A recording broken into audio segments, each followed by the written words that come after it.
Assalamualaikum warahmatullahi wabarakatuh.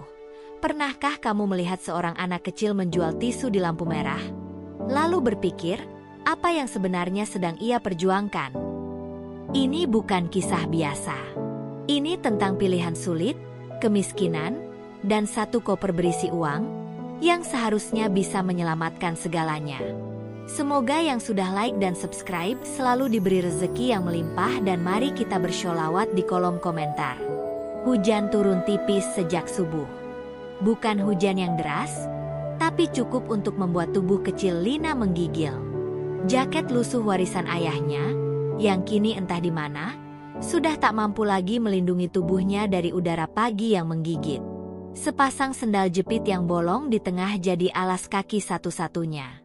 Di tangannya, sebungkus plastik bening berisi tisu, basah setengah, karena plastiknya pun sudah sobek. Di perempatan jalan itu, lampu merah jadi momen harapannya. Saat mobil-mobil berhenti, Lina berlari kecil, mendekati jendela-jendela tertutup rapat. "Tisunya, Kak, 1.000 aja," katanya pelan, tapi cukup terdengar oleh para pengemudi yang memilih untuk pura-pura tak melihatnya. Sebagian memalingkan wajah, sebagian mencibir, ada juga yang menggerakkan tangan seolah mengusir lalat. Hanya satu mobil yang membuka jendela. Seorang wanita muda, dengan makeup rapi dan wangi menyengat, mengambil tisu Lina lalu memberinya 5.000. Lina mengangguk sopan dan tersenyum. Tapi bahkan sebelum ia sempat berkata, "Terima kasih," jendela itu sudah tertutup lagi. Mobil melaju, meninggalkan asap dan suara musik yang entah mengapa membuat hatinya lebih sepi. Waktu berlalu lambat di antara klakson dan debu jalanan. Setiap kali lampu hijau menyala, Lina berdiri di trotoar, memeluk tubuhnya sendiri. Terkadang, ia melirik ke dalam plastiknya, menghitung sisa tisu. Belum setengah terjual. Tapi hari sudah siang, dan ia tahu ibunya pasti sudah gelisah menunggunya pulang. Menunggu secuil harapan dari kantong kecil hasil jualannya. Di rumah, ibunya terbaring di atas dipan kayu. Napasnya pendek, seperti mesin tua yang berjuang untuk menyala. "Ma, tadi ada yang beli 5.000, kata Lina ceria, pura-pura bahagia. Ia menyimpan koin-koin kecil di bawah bantal, lalu memeras kain lap yang ia pakai untuk menyeka wajah ibunya. Ibunya hanya mengangguk lemah, bibirnya bergerak tapi tak bersuara. Kamar itu sempit. Dindingnya dari papan tipis yang sudah retak. Atapnya bocor di 5 titik, jadi Lina harus memindah-mindahkan ember jika hujan bergeser arah. Tapi tempat itu adalah dunia mereka. Dunia kecil yang penuh kesedihan, tapi juga cinta. Kadang Lina menulis nama ibunya di dinding dengan kapur putih, lalu menatapnya lama-lama, seolah ingin mengingatnya seumur hidup. Malam itu, hujan makin deras. Atap tak sanggup menahan. Air menetes ke lantai, membuat tikar usang mereka basah. Lina tak tidur. Ia duduk di samping ibunya, mendengarkan batuk berdahak yang mengoyak kesunyian. Di luar, suara motor dan petir berganti-ganti. Tapi suara napas ibunya yang paling menakutkan. Pendek, berat, dan tak beraturan. Ia memeluk ibunya erat-erat, meski tubuh wanita itu sudah sedingin lantai. Lina ingin mengatakan sesuatu, tapi suaranya tak keluar. Ia takut jika bicara, tangisnya akan pecah.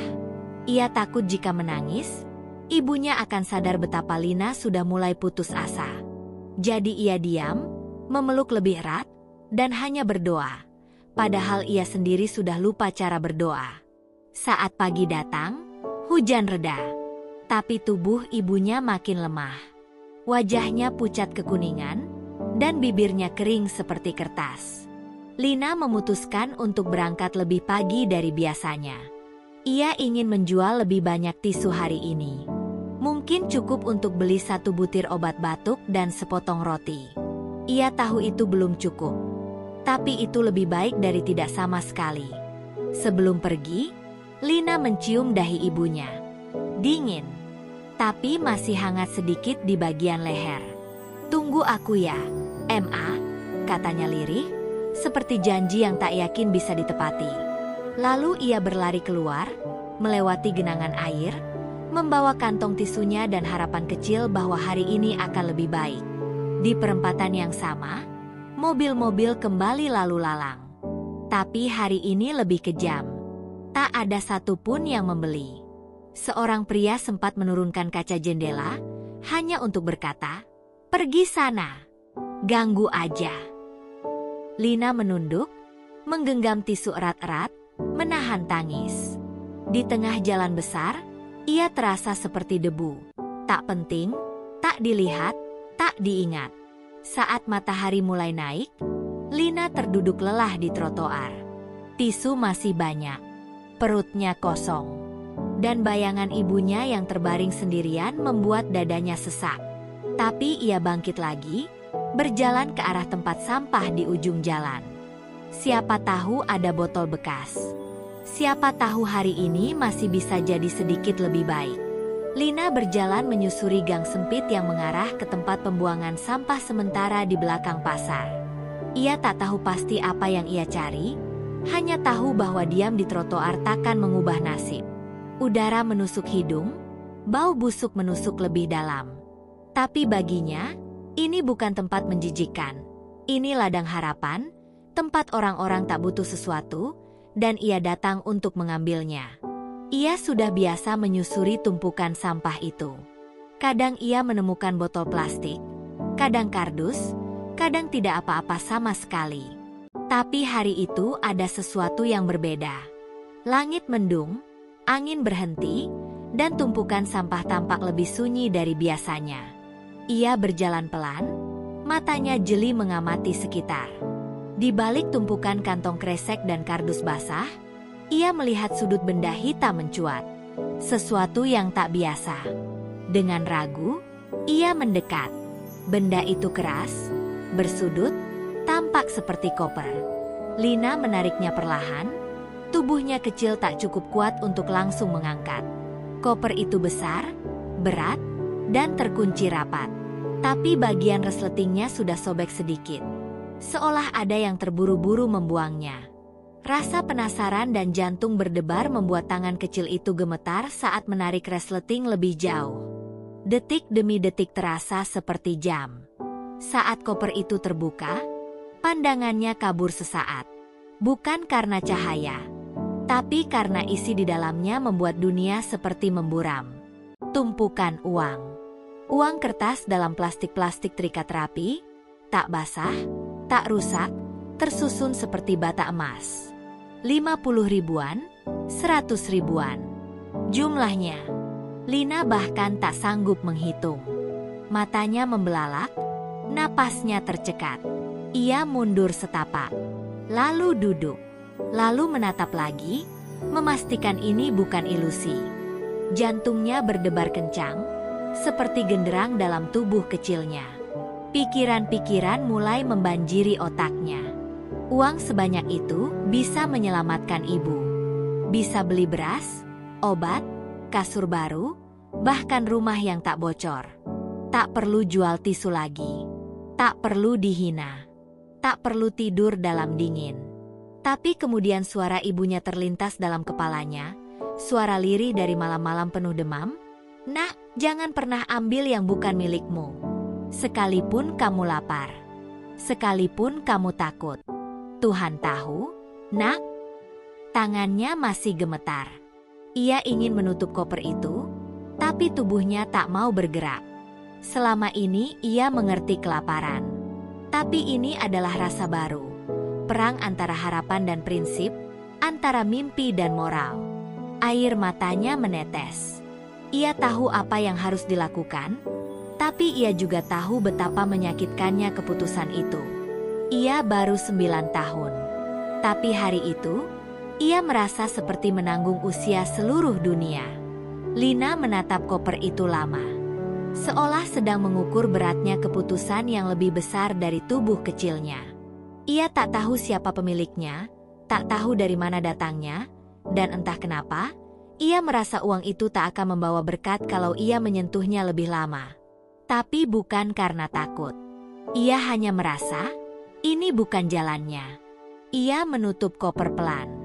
Tak berani membawanya langsung ke kantor polisi karena takut dituduh mencuri. Tapi ia juga tak mau meninggalkannya di sana begitu saja. Dengan sisa tenaganya, ia menyeret koper itu ke kolong jembatan, membungkusnya sebisa mungkin dengan plastik bekas, dan menandai tempat itu dengan batu. Ia berjanji dalam hati, besok, ia akan mencari tahu siapa pemiliknya. Ia akan mengembalikannya. Tapi malam ini, ia ingin kembali ke rumah. Ingin memeluk ibunya. Hari mulai gelap. Langit seperti kain abu-abu yang mulai robek oleh cahaya jingga.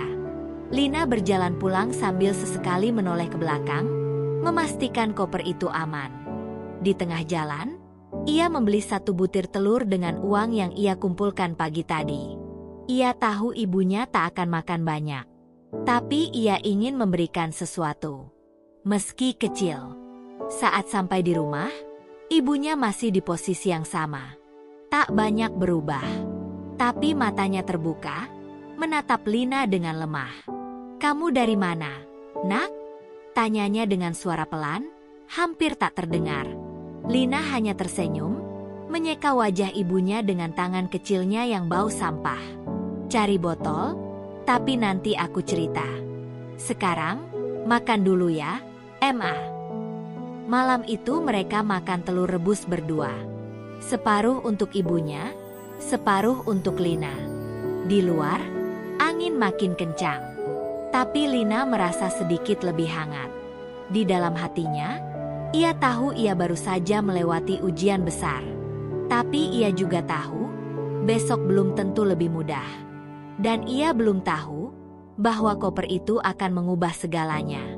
Malam itu hujan kembali turun, lebih deras dari kemarin. Atap rumah mereka bocor di banyak tempat. Dan Lina harus bangun berkali-kali untuk memindahkan ember. Di tengah gemuruh petir dan suara tikus yang berlarian di langit-langit, Lina duduk terjaga. Pandangannya kosong. Di kepalanya, koper itu muncul lagi. Berat, menggiurkan, dan menyesakkan. Ia memeluk lututnya, mencoba memikirkan semua dengan tenang, tapi pikirannya tak pernah seruat ini. Ibunya tertidur dalam posisi yang sama. Napasnya makin berat. Kadang diselingi batu panjang yang membuat tubuh kurus itu terguncang. Lina menyeka keringat dari dahi ibunya dengan sapu tangan kecil yang sudah usang. Hatinya mencelo setiap kali suara batuk itu datang, seperti isyarat bahwa waktu sedang berjalan lebih cepat dari biasanya, dan tubuh ibunya sedang mengejar batas akhir. Lina tidak tahu harus bicara pada siapa. Ia tidak punya ayah, tidak punya saudara, tidak ada tetangga yang peduli.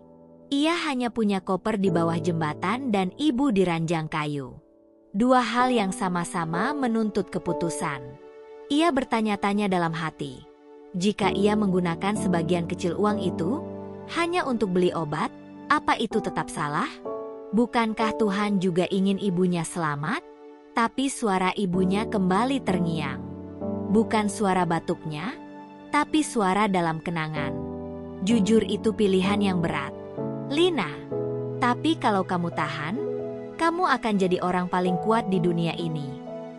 Kata-kata itu diucapkan pada malam ketika mereka diusir dari kontrakan karena tak sanggup bayar. Malam ketika mereka tidur di emperan toko untuk pertama kalinya. Lina tak pernah lupa malam itu.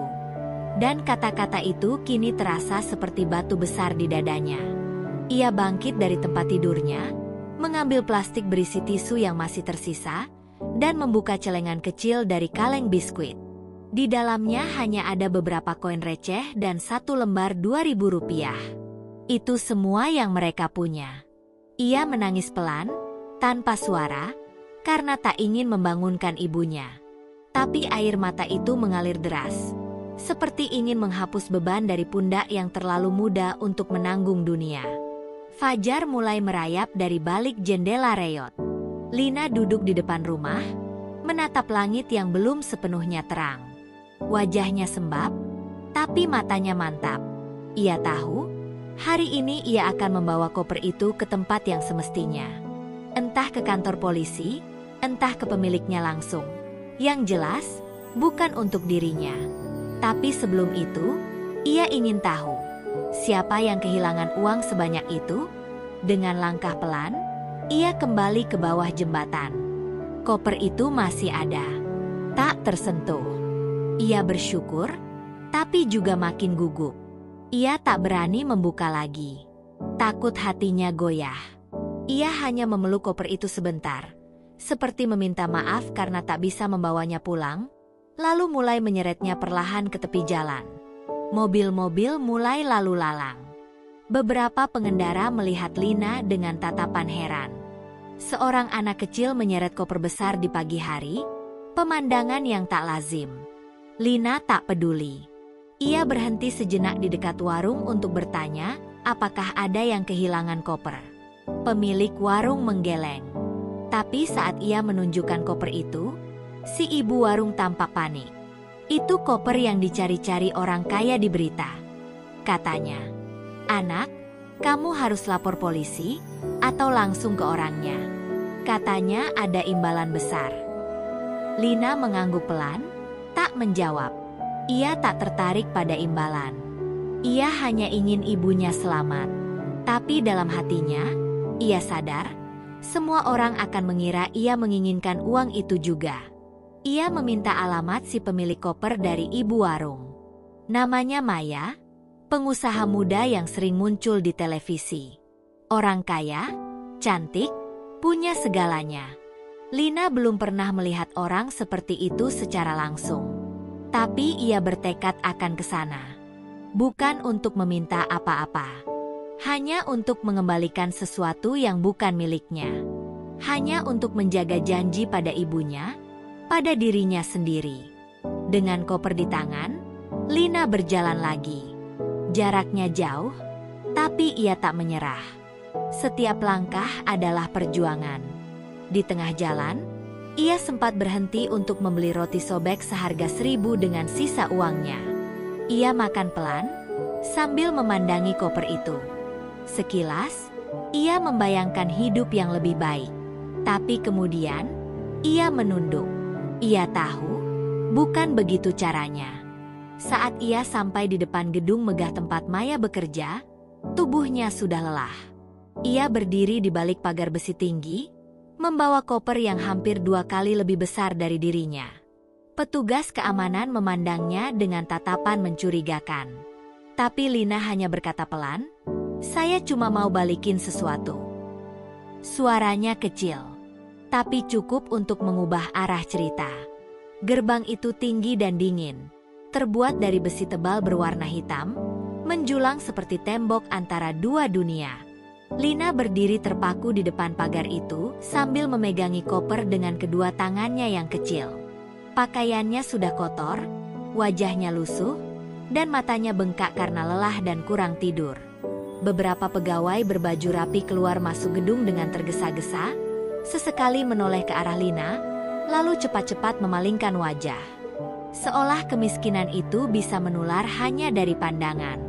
Petugas keamanan mendekat, menatap Lina dari kepala sampai kaki dengan wajah penuh curiga. "Mau apa kamu di sini?" tanyanya tajam. Lina menunduk, suaranya hampir tak terdengar. "Saya cuma mau balikin koper ini, buat Bu Maya." Satpam itu tertawa sinis, seolah barusan mendengar lelucon konyol. "Bu Maya? Kamu pikir dia mau ketemu anak jalanan kayak kamu?" katanya, lalu melambaikan tangan mengusir. Tapi Lina tidak bergerak. Lina berdiri diam. Pandangannya lurus ke depan. Ada sesuatu dalam dirinya yang tidak bisa dipatahkan oleh bentakan atau cemoohan. Ia tak beranjak, bahkan saat hujan mulai turun lagi. Ia hanya memeluk koper itu lebih erat. Hujan membasahi rambutnya yang sudah kusut, membuat tubuh kurusnya menggigil. Tapi ia tetap di sana. Menunggu. Bertahan. Karena ia tahu, kalau ia menyerah sekarang, segalanya akan sia-sia. Beberapa menit kemudian, seorang perempuan muda keluar dari gedung, mengenakan jas putih dan sepatu hak tinggi. Wajahnya cantik dan terawat, matanya tajam dan penuh ambisi. Ia berhenti ketika melihat Lina. "Ada apa ini?" Tanyanya pada Satpam. Satpam menjelaskan singkat, dengan nada meremehkan. Maya menatap Lina. Lama. Seperti menilai sebuah benda di toko. Kamu bilang ini kopernya aku? Tanyanya. Lina mengangguk pelan. Saya nemu di tempat sampah, Bu. Isinya uang, saya gak ambil. Maya menyipitkan mata. Ia terlihat tidak percaya. Kamu yang nemu, kamu yang bawa ke sini, dan kamu gak ambil sepeser pun. Nada suaranya mencampur antara ragu dan sinis. Lina tidak menjawab. Ia hanya membuka koper itu pelan, memperlihatkan isinya. Uang dalam jumlah yang bahkan Maya sendiri sempat kehilangan harapan untuk menemukannya kembali. Maya menahan napas sejenak. Dunia seakan hening. Untuk pertama kalinya, wajah Maya melunak. Sekilas. Tapi hanya sebentar. Ia segera menutup koper itu, mengisyaratkan pada asistennya untuk membawanya masuk. Kamu tahu, uang ini penting banget buat perusahaan saya. Kalau gak ketemu, saya bisa kehilangan kontrak besar. Ucapnya, setengah kepada Lina, setengah pada dirinya sendiri. Lalu, ia mengeluarkan dompet dari tasnya dan menyodorkan selembar uang 100.000. Ini buat kamu, terima kasih udah jujur. Ucapannya terdengar mekanis, hambar, seperti kata-kata yang dipakai dalam pidato atau iklan. Lina menatap uang itu, lalu menatap Maya. Ada jeda panjang yang canggung. Seakan Lina menunggu sesuatu yang lain. Bukan uang, tapi pengakuan, kebaikan yang lebih dalam, tapi tak ada. Yang ada hanya senyum tipis yang tak sampai ke mata. Lina mengambil uang itu pelan. Bukan karena tamak, tapi karena ia butuh. Tapi di wajahnya tak ada kebahagiaan. Hanya kehampaan. Makasih, Bu, katanya pelan. Maya mengangguk singkat. Lalu berbalik, masuk kembali ke dunia marmer dan AC dingin. Dunia tempat Lina tak pernah diundang. Saat Maya menghilang di balik pintu kaca, Lina masih berdiri di tempat yang sama. Tangan kecilnya menggenggam uang yang tak cukup untuk beli obat lebih dari 2 hari. Ia memandangi gedung itu lama, sebelum akhirnya melangkah pergi. Hujan masih menyelimuti tubuhnya. Tapi yang paling dingin bukan hujan, melainkan perasaan bahwa kebaikan kadang hanya dihargai semurah uang kembalian. Dalam perjalanan pulang, Lina terus memikirkan mata Maya. Mata yang cantik tapi kosong. Seperti melihat ke dalam jendela rumah mewah yang tidak ada penghuninya. Ia ingin percaya bahwa ada kebaikan di sana. Tapi yang ia temukan hanya tembok, bukan pelukan. Sampai di rumah, ibunya belum bangun. Lina mengganti pakaiannya, lalu duduk di samping dipan. Ia menggenggam tangan ibunya, yang terasa lebih dingin dari biasanya. Ia mencoba tersenyum, menceritakan apa yang terjadi, meski suara ibunya tak membalas. Malam itu, Lina tidur sambil memeluk tangan yang perlahan kehilangan kehangatan. Pagi datang seperti biasanya. Tanpa warna, tanpa suara. Matahari memang muncul, tapi sinarnya tak menghangatkan. Di dalam gubuk kecil yang hampir roboh itu, Lina terbangun dengan tubuh pegal dan kepala berat. Ia refleks menoleh ke sisi kanan, tempat ibunya biasa terbaring.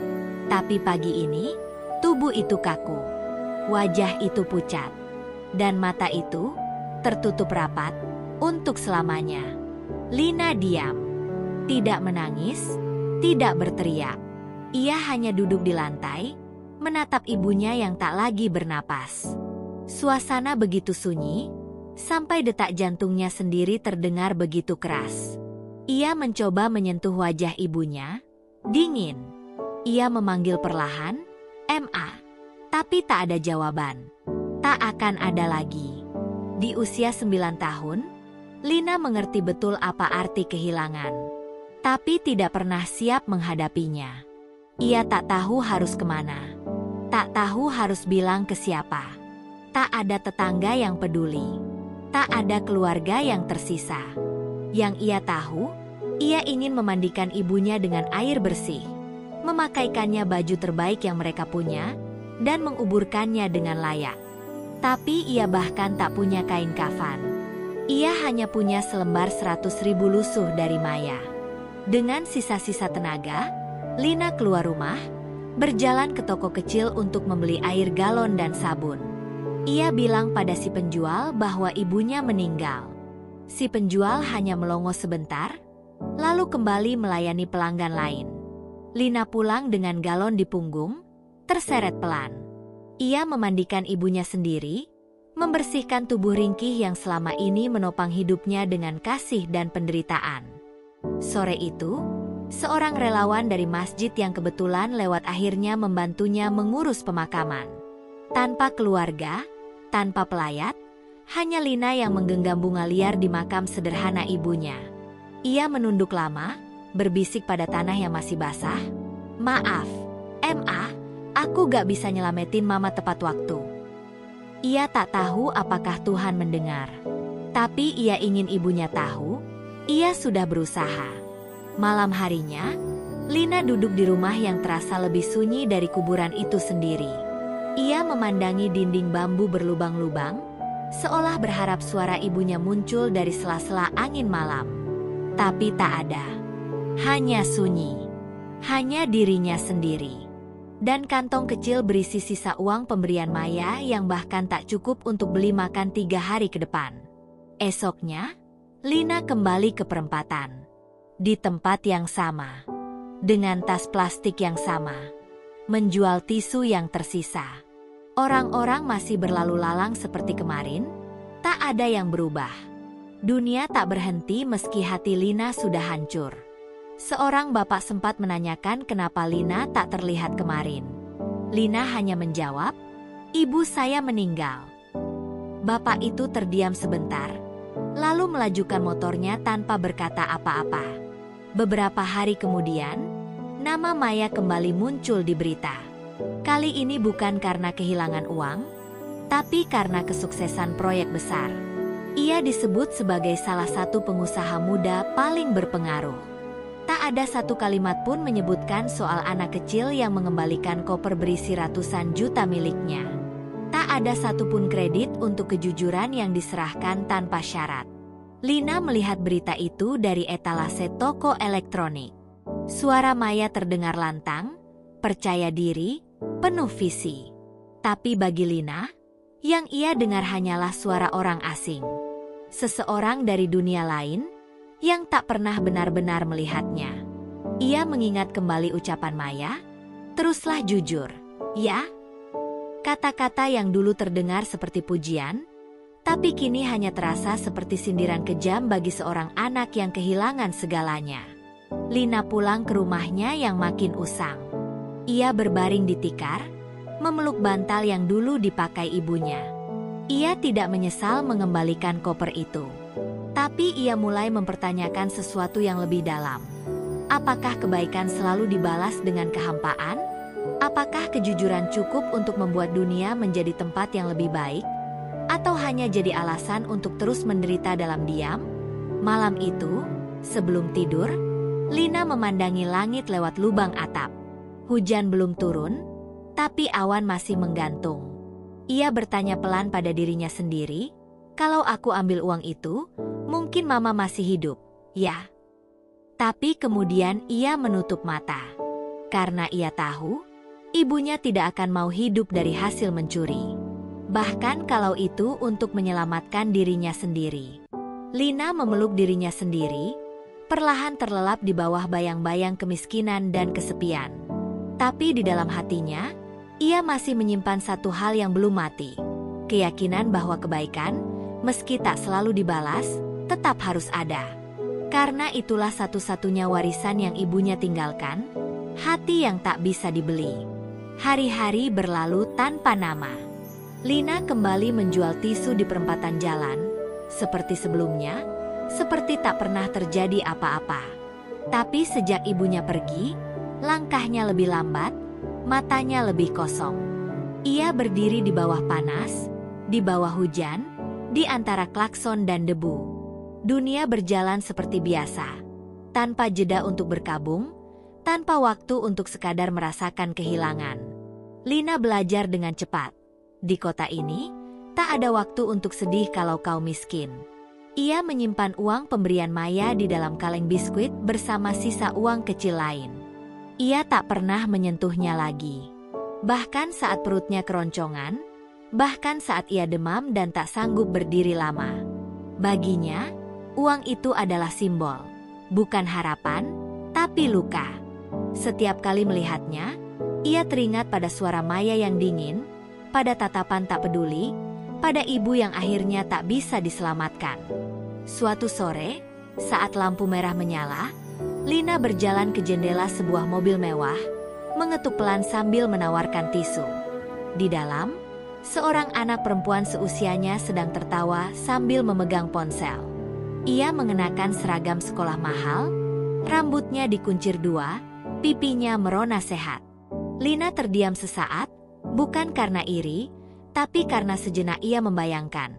Seandainya hidup membagi segalanya sedikit lebih adil, mungkin mereka bisa berteman. Mobil itu melaju saat lampu hijau menyala. Angin yang ditinggalkan membuat rambut Lina beterbangan. Ia berdiri diam, lalu kembali ke trotoar. Beberapa orang lewat, menatapnya sekilas, lalu melupakan.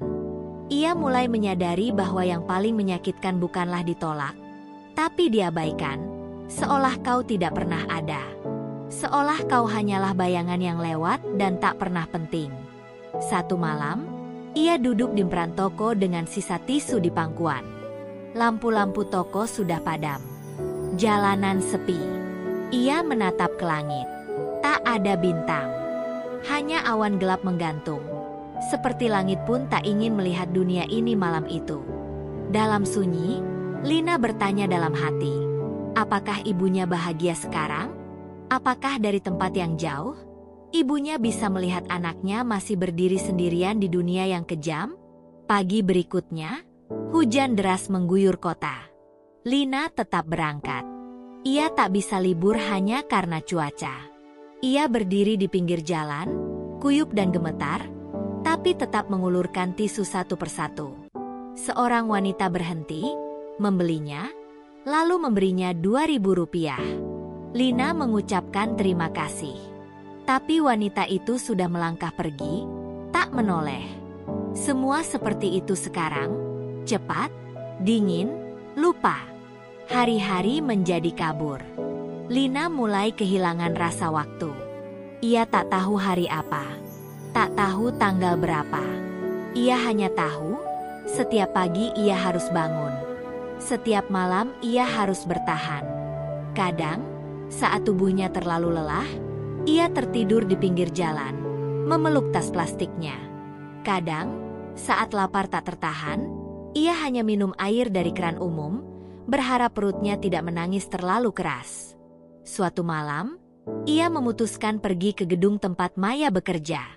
Bukan untuk meminta, bukan untuk marah. Hanya ingin melihatnya sekali lagi. Ia berdiri di luar pagar, sama seperti sebelumnya. Tapi kali ini, tak ada koper di tangannya. Hanya diri sendiri. Tak ada yang menyuruhnya pergi, karena tak ada yang memperhatikan. Maya lewat dalam mobil hitam, menatap lurus ke depan, tak menoleh sedikit pun. Dan dalam sekejap, ia hilang di balik pintu otomatis. Lina tidak menangis. Ia hanya tersenyum kecil. Entah untuk Maya, entah untuk dirinya sendiri. Senyum yang tak ada maknanya. Selain bahwa ia sudah paham, dunia ini bukan tentang keadilan. Dunia ini tentang bertahan. Dan ia akan terus bertahan. Karena itu satu-satunya hal yang bisa ia lakukan. Beberapa bulan kemudian, nama Maya kembali menghiasi layar televisi. Kali ini bukan soal bisnis, tapi amal. Ia mendirikan yayasan untuk anak-anak miskin, membuka beasiswa dan panti asuhan. Kamera menyorot senyumnya, penuh kepedulian dan empati buatan. Tapi Lina tidak menonton. Ia sedang duduk di trotoar, menjual tisu seperti biasa, memandangi langit yang mulai jingga. Ia tak tahu bahwa sebagian orang sedang bersorak untuk kebaikan, Maya. Langit sore itu indah. Matahari mulai turun perlahan. Tapi bagi Lina, senja tak pernah benar-benar datang. Karena senja adalah lambang akhir dari perjuangan panjang. Dan perjuangannya belum selesai. Mungkin tak akan pernah selesai. Ia menggenggam tisu di tangan, melangkah lagi ke jalan. Mobil-mobil berhenti. Tapi tak ada yang membuka jendela. Di tengah keramaian itu, Lina berdiri kecil, sendirian. Tak terlihat, tak dianggap, tapi tetap ada. Seperti senja yang tak pernah benar-benar tiba.